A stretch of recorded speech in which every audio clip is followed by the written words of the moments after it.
Hi, I'm Cynthia Wihardja, founder of Action Coach South Jakarta. Let's talk about accelerating your revenue through strategic alliances. Now, in particular, today, I'd like to talk to you about the three levels of strategic alliances because not all types of strategic alliances will get you the same results. Now, if you don't know yet what is a strategic alliance, I'd like to just quickly go through it with you. A strategic alliance is an organization, a company, a business that sells to the same target market as you, but they're not your competitor. So, for instance, you have a hair salon, you do hair, pedicure, etc. You might want to partner up with a spa, a reflexology spa, for instance. You don't massage feet, they don't do hair, yeah, but you might be attracted to the same target market, for instance, professional women, household wives, etc. Yeah? So, in that type of instance, you two can work together. Okay, so that's what a strategic alliance is all about. Now let's talk about the three levels of how you can make this work. How can you make a strategic alliance work sustainably and profitably for both of you? The first type of strategic alliance type of partnership is just called referrals. I'm a bit wary on this one because, people tend to forget. Once you're busy with your own thing, you forget to refer. But a referral one is basically give me a lot of your name cards, give me your handphone number, or whatever it is. And when I have a client who needs your type of services, I'll give you a call or I'll give them your phone number. Again, I don't prefer this one because it's very informal, there's no process to it, and people just forget about it. Okay? Now, the second level of strategic alliances is basically called process strategic alliance. Process means that you have decided together a process on how to introduce each other. Let's say you are an electronics appliance store and you decide to do a strategic alliance with a property agent. So the property agent closes a sale, the couple is in the house, they bought the house, and now they're thinking, well, we're new in the neighborhood, we don't know any appliance stores, do you have any that you can recommend to us? And instead of just giving the appliance store's name card, the property agent might say, you know what, I'll do something even better. Instead of just giving you the name card, let's just go through this checklist. This checklist highlights all the appliances that you will need in your house. So you won't forget anything, and you know that if you buy it all at once, it's more convenient, the shipping wise, maybe they'll give you a better price, things like that. As a couple, I'd probably go for it. It'll take 10 minutes to fill out a checklist and I'll get all these benefits. Now, on that checklist, of course, that checklist is made by your electronics store. At the end, of course, it'll say electronics store XYZ. Contact Randy, the sales specialist, right? So that checklist, they've gone through and checked off all the checklists. And the benefit is now they can take that checklist and go to your electronics store or any electronics store and say, this is what I want. And all the sales representative needs to do is just go through it, pick out some options for them, explain to them, etc. So in the second level, now you've got an introduction process. Now the real estate agent takes them through this checklist or whatever it is, yeah, and then the couple has a higher likelihood of going to that electronics store and contacting Randy.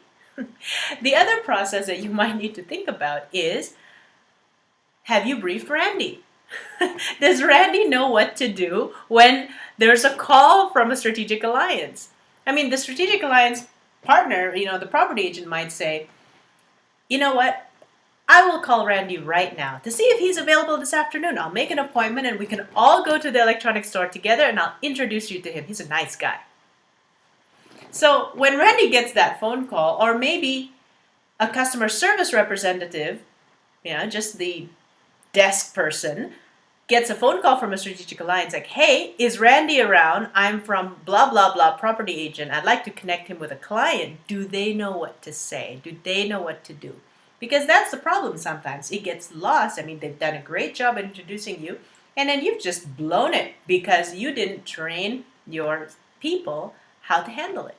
So a strategic alliance lead and strategic alliance themselves, of course, has to be treated at a higher level of customer service than normal people because they are your partners. So that's an example of the process. Now, the third level I'd like to propose to you is packaging it together.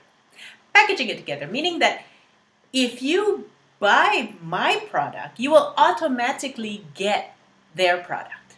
You see, so for instance, if you use my services, if you use my credit card, you will automatically get free coffee at this cafe at any airport. That's cool. If you use my credit card, when you buy coffee at that outlet, you will automatically get one free pastry. So that becomes a package deal. Let's talk about other things outside than retail. What if you're an accounting firm? Your accounting services comes with one consultation, one meeting per month for 12 months, for instance. That's your standard package to your clients. Now, your strategic partner is a legal services. Yeah, it's a legal attorney. So perhaps what you can say is when you buy the contract for 1 year, every quarter you will get an additional session with the legal consultant. Now, in that session, the legal consultant will give free advice, but also display his expertise on the subject. And maybe there's a project along the way that the client will hire him for. Okay, but they have basically 4 chances with the client to demonstrate how good they are. So that's what we call packaging, and that's really sophisticated. That you work on the pricing together. I mean, you don't give it all for free. I mean, maybe the 12 months contract would have been, let's say $1,000. I'm just picking a number, but $1,000. But because it has an additional legal consultation to it, perhaps now it's 1,200, 1,300, 1,500. I don't know what it is, but basically the legal consultant will also get something out of it. That could be an option. So it's already been packaged into the pricing. It's more complicated, but imagine the process, that kind of packaging process will strengthen the relationship, will solidify it. Definitely, when you buy that, you get this. So before you go out and go find your strategic alliances and everything, think about those levels. Think about your strategies. How would you like to work with them? One final note before I leave you with this topic. When you pick a strategic alliance, make sure they share the same values of customer service, of quality as you do. Okay, it's not just about picking the strategic alliance that has the same target market. I mean, let's say you are back to that salon, and you deliver great service, but the reflexology spa, even though they have the same target market, they don't care about the customer, they're dirty, and things like that. You might not want to be associated with that kind of brand. Okay, so your home fun for this week. Think about the strategic alliance partner that you want to work with. Think about the 3 levels, and I encourage you to start with level 2 and above, 2 or 3. Level 1 is just not enough. Not enough in my definition, in my experience. It is just going to get you nowhere. Yeah, it's going to give you trickles of business, but not really that much, not to the extent in which you've put in the effort for. So this week, I'd like you to think about all that, and I will see you in the next video blog. Have fun!